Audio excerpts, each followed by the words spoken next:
امام حسن اور حسین بیمار ہو گئے تو حضرت فاطمہ نے منت مانگی، یا اللہ میرے بچوں کو شفا دے، میں 3 روزے رکھوں گی۔ اللہ تبارک و تعالیٰ نے بچوں کو شفا عطا فرما دی۔ اور میں سمجھتا ہوں یہ کربلا کی ٹریننگ تھی۔ روزے رکھے بچوں نے۔ کس نے روزے رکھے؟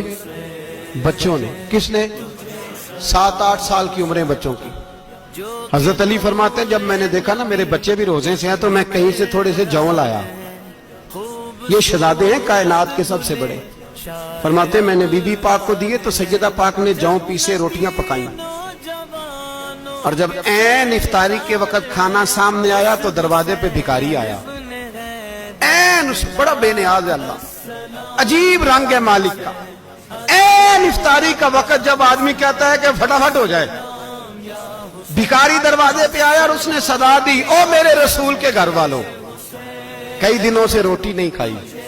حضرت علی نے، حضرت فاطمہ نے بچوں کی طرف دیکھا تو امام حسین چھوٹے تھے سب سے، انہوں نے سب سے پہلے برتن اٹھائے کھانے والے، اور کہنے لگے اماں میں نہ دیکھے آؤں۔ حضرت فاطمہ رشک کرنے لگیں، مصطفیٰ کے نواسے باہر گئے، اپنے حصے کا کھانا وَيُؤْثِرُونَ عَلَىٰ أَنفُسِهِمْ وَلَوْ كَانَ بِهِمْ خَصَاصَةٌ۔ اللہ فرماتے ہیں انہیں بڑی اشد ضرورت بھی ہو پھر بھی وہ دوسروں پہ اثار کر دیتے ہیں۔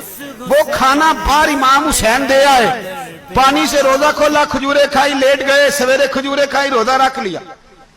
شام ہوئی تو حضرت علی فرماتے ہیں میں پھر اگلے دن کے روزے کے لیے جون لایا، فاطمہ نے پیچھے روٹیاں پکائیں۔ 2 دنوں کی بھوک تھی پر مالک تو بڑا بے نیاز ہے۔ آزمانے پہ آیا تو اس رنگ میں عین افطاری کے وقت دروازے سے آواز نکلی، اور مانگنے والے نے کہا کہ بھوکا بھی ہوں اور یتیم بھی ہوں، یتیم ہوں۔ حضرت فاطمہ کہنے لگی بیٹا دیر نہ کرنا، یتیم کا پیٹ بھرنے میں دیر نہیں ہونی چاہیے۔ کھانا باہر چلا گیا، پانی سے روزہ، کھجورے۔ شہزادے ہیں شہزادے، یہ 2 جہاں کے شاہ ہیں، پاس کچھ رکھتے نہیں، 2 جہاں کی نعمتیں ہیں ان کے خالی ہاتھ میں۔ کھجور پانی سے افطاری بھی، سحری بھی، سویرے پھر اٹھے، روزہ رکھا، تیسرا دن ہے، تیسرا۔ ذرا دل پہ ہاتھ رکھنا، بچہ ایک رات بھوکا ہو تو اماں سوتی نہیں۔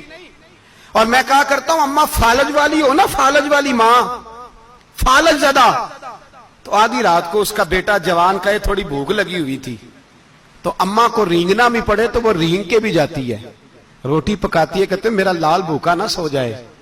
اور مصطفیٰ کی بیٹی سے زیادہ بچوں سے کون پیار کر سکتا ہے؟ اور 3 دن کے بھوکے بچے، تیسرا دن آیا، بڑے حوصلے سے بی بی کہہ دیتی ہے چھوڑو ان کا تو کام ہے، یہ تو آتے رہتے ہیں، میرے بچے بھوکے تم پہلے روٹی کھاؤ۔ لیکن میرے بھائی کربلا ایسے نہیں سجتی۔ یہ جو برگر کھا کے ناراض ہونے والے بچے ہوتے ہیں یہ میدانوں میں نہیں نکل پاتے، ان کے لیے مشکل ہوتا ہے۔ حضرت فاطمہ نے، حضرت علی نے ڈیوٹی کی، ڈیوٹی اپنے بچوں کو تیار کیا کربلا کے لیے۔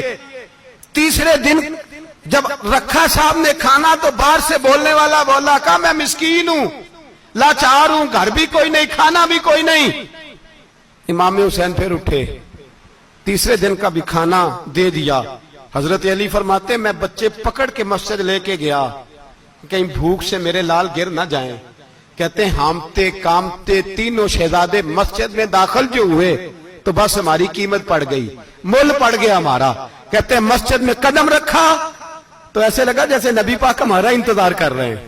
فرماتے ہیں تیسرے دن کی مغرب پڑھنے گئے تو حضور نے تینوں باپ بیٹوں کو چہرے دیکھے، فرمایا علی یہ جبریل کھڑے ہیں اور فرما رہے ہیں تیرے 3 دن کا عمل خدا کو بھی بڑا پسند آیا ہے، محمد مصطفیٰ کو بھی بڑا پسند آیا ہے۔